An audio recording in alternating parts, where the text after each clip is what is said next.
Good afternoon, everyone. It's February 23rd, 2019. I'm Eric. Here I am at shtfplan.com. Wars and rumors of wars. The U.S., Venezuela, Cuba, Russia, India, and Pakistan all move closer to military conflict. This comes from Michael Schneider of the endofamericandream.com.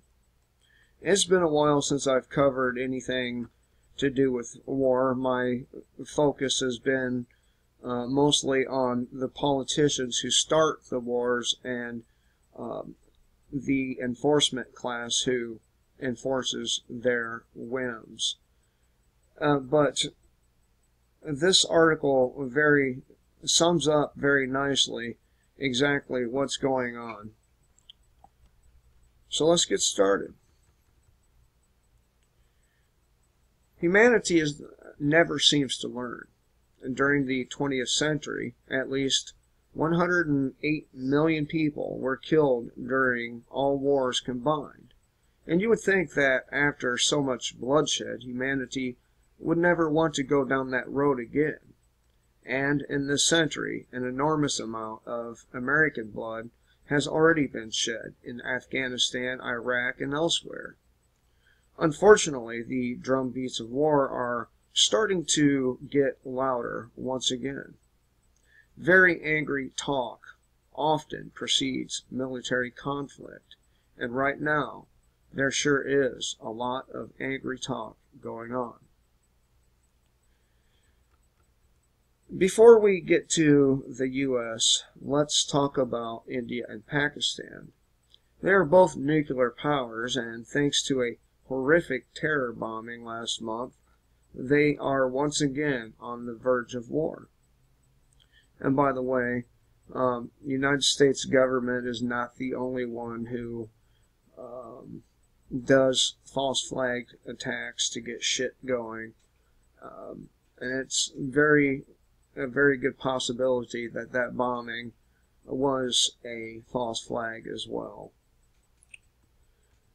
Pakistan's Prime Minister offered to hold talks with India, even as he warned New Delhi to refrain from launching any attacks on his country following last week's suicide bombing in Indian-controlled Kashmir.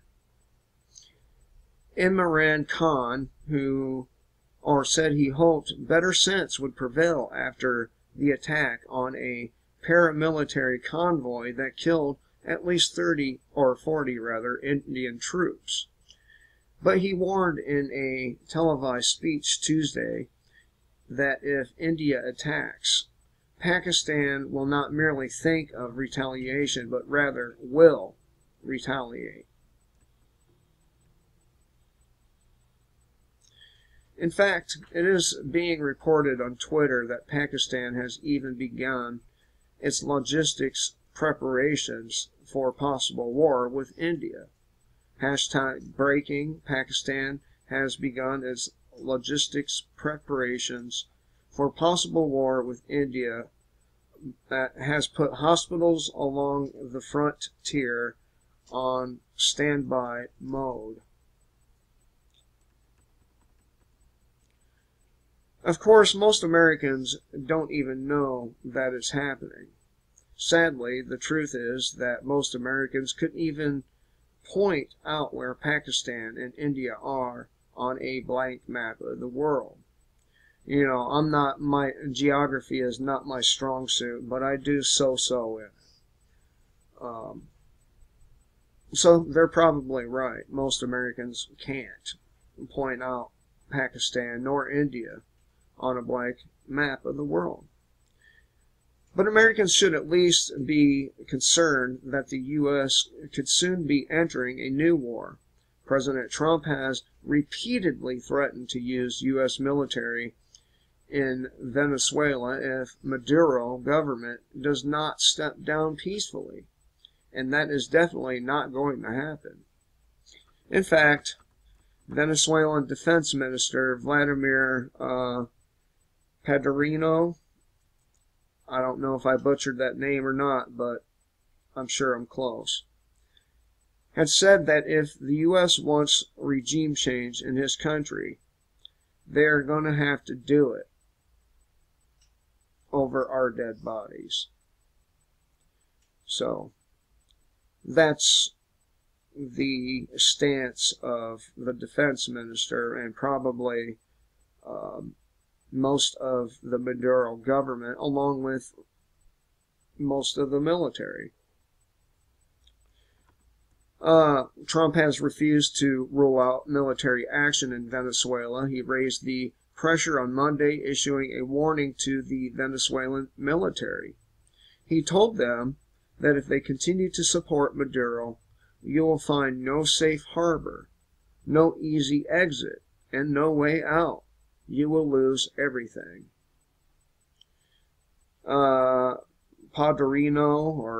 Padrino rejected Trump's threat, branding the U.S. president arrogant. And he is.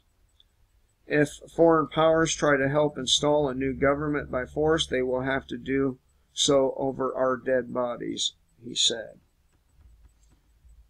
And it could be possible that U.S. troops are already being positioned for an invasion of Venezuela. That's what Cuba is claiming. Cuba said Wednesday that the U.S. is secretly moving special forces closer to Venezuela as part of a plan to practice military adventurism in the country under the guise of humanitarian intervention. And of course, when they say humanitarian intervention, what they really mean is regime change. In a release from Granma, the Cuban government's official press, Havana officials say that between February 6th and 10th, there has been military transport from the U.S. to Puerto Rico, the Dominican Republic, and other Caribbean nations without the knowledge of those countries. Of course, the U.S. is claiming that Cuba already has troops inside Venezuela and is helping to prop up the Maduro regime, and that is probably true. So if the U.S. decides to invade Venezuela, we could find ourselves fighting a war with Cuba as well. In addition, John Bolton is talking as if regime change is on the agenda for Nicaragua as well. Just check out what he posted on Twitter. And of course, John Bolton is he's like a crocodile, okay? And I say that because the crocodile is the ultimate swamp creature. They made it through all kinds of crazy shit, right? And the same goes for this asshole, John Bolton.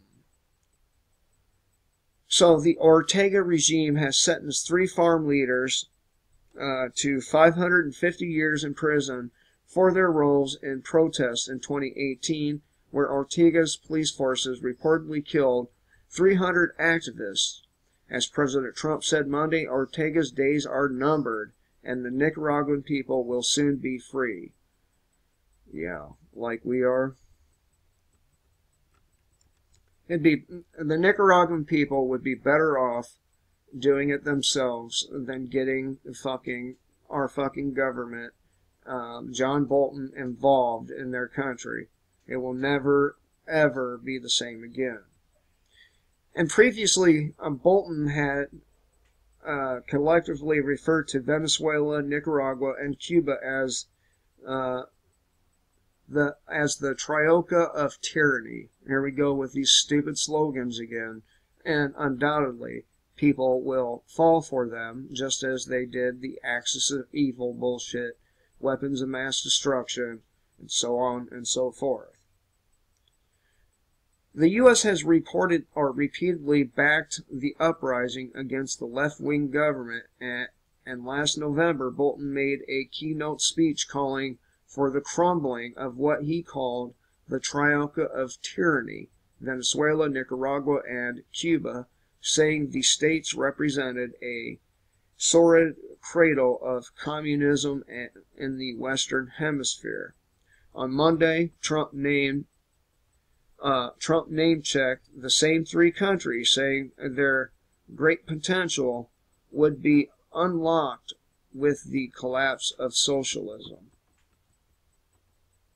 Meaning that they're going to send our military in, overthrow the government, and make those societies consumerist as well. On top of everything else, Russian President Vladimir Putin is warning that we could soon be facing a Cuban Missile-style crisis. Vladimir Putin has said that Russia is militarily ready for a Cuban Missile-style crisis if Donald Trump is foolish enough to want one, and that his missiles could reach the U.S. faster than ours could hit Moscow. Putin has said he does not want an arms race with the United States, but that he would have no choice but to act if Washington deployed new missiles in Europe, some of which, he says, would be able to strike Moscow within 10 to 12 minutes. And I said before many times, it would be foolish of Russia to allow, if this is real, okay, to allow the United States to move these missiles in without striking us. It'd also be foolish of Vladimir Putin for him to wait for us to develop hypersonic missiles because they already have them, and therefore they have the tactical advantage over us right now. So don't be surprised if Vladimir Putin or the Russians launch a military attack on the United States using these hypersonic missiles and detonating them in the stratosphere, of course, causing an EMP effect. Okay.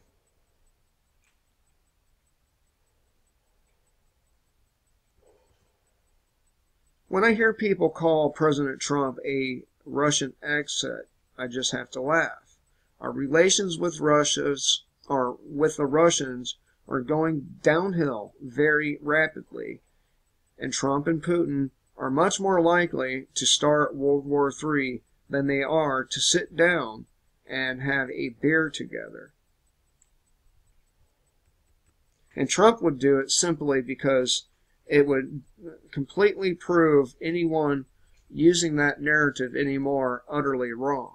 And not that these artificial false investigations haven't already done that, but the statement could no longer be made.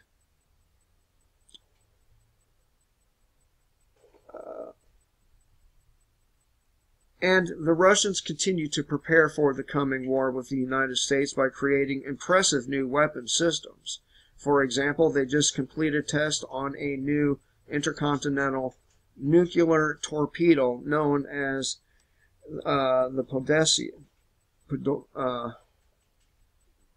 Poseidon. There we go.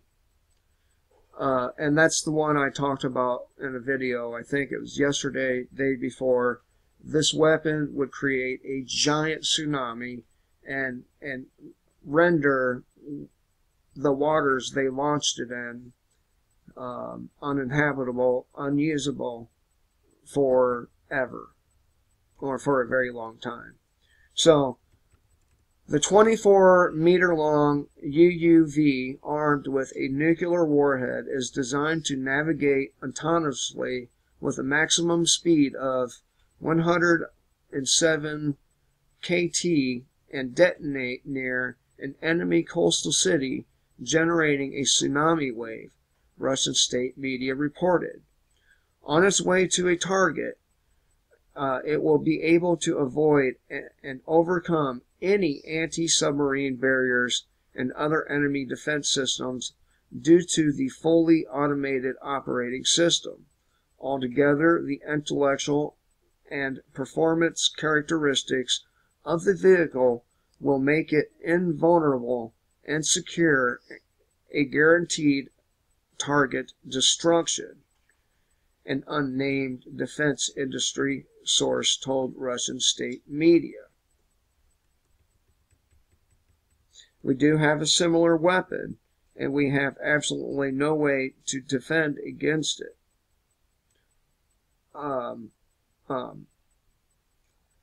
We do not have, I'm sorry, I messed that sentence up. We do not have a similar weapon, and we have absolutely no way to defend against it.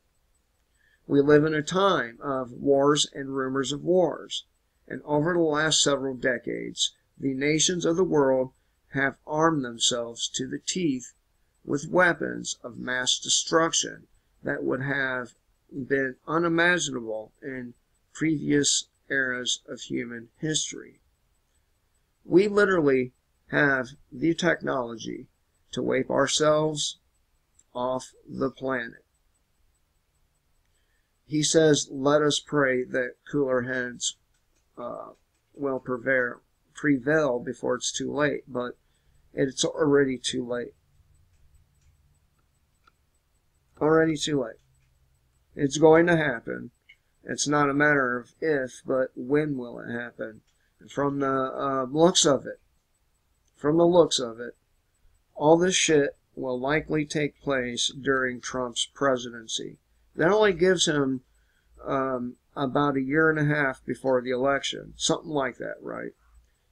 And so we should be looking for a major military operation between now and then. As most of you know, war presidents are usually re-elected, and that would be one of the motivations for Trump to start a war. Tell me what you think. Am I wrong? Am I wrong that it's most likely to happen between now and the next election? Am I wrong that it would be stupid for Russia to wait for us to develop a counter to their new hypersonic missiles and their torpedoes? Am I wrong that all the road has been leading down to this exact thing for a very long time, and there's no reason to think that there's any turning it around? Tell me what you think. I will be covering this war stuff a lot more because it's about that time. It's about that time for a major war to start, and you need to know what the fuck is going on, and I will do my best to bring it to you. Again, I could use other voices on this channel. If you care to get on here, you care to read through some information and then present it, please do contact me. There's a variety of ways in my description box below. I have a PayPal account. I have what's this called? Discord server. All these links are below. My email, backup channel, subscribe, like, share, donate. Till next time, kill the state before the state kills you.